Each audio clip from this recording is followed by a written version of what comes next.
Worse than Flint, a concerning new headline about our state's water system may have you making the rounds on social media there. Take a look at worse than Flint right there. The article by MLive says 71 Michigan water systems now have higher lead levels than Flint. So tonight, we're digging into that headline to see exactly where they come up with that information and what it means for you and your family. Jennifer Ann Wilson's live. And how do we know if our tap water has high levels of lead like Flint did?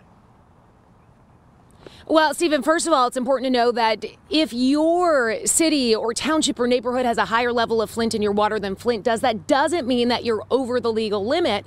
And on the flip side, just because you're under what the federal government allows as far as lead in your water, it doesn't necessarily mean it's safe. So how do you know?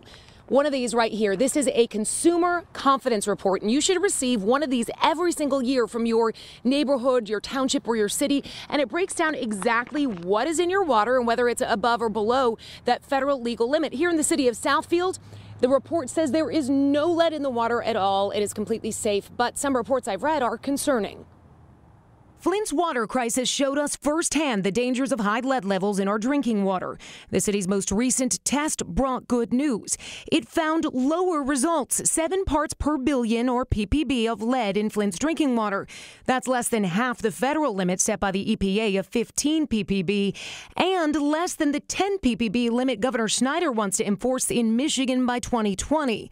Despite those legal limits, the CDC says no amount of lead is healthy to ingest because it isn't effectively disposed of. It builds up in our bodies, leading to brain damage, illness, even death. So as Flint's lead levels diminish, other communities' drinking water tests stand out. Here are a few with more lead in the water than Flint.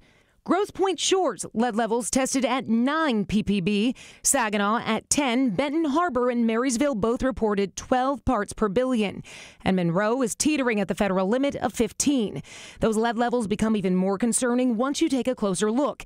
In both Marysville and Monroe, the reports reveal that 4 samples tested even higher for lead, above the federal limit of 15 ppb.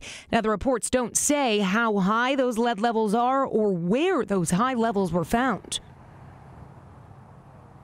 Now, there's a lot to dig in here, and we are going to continue digging and getting you information. If in the meantime you'd like to test the water coming out of your own taps, I'll put information on WXYZ.com on how you can do that. Reporting live, I'm Jennifer Ann Wilson, 7 Action News. Yeah, it's concerning. Remember, that's the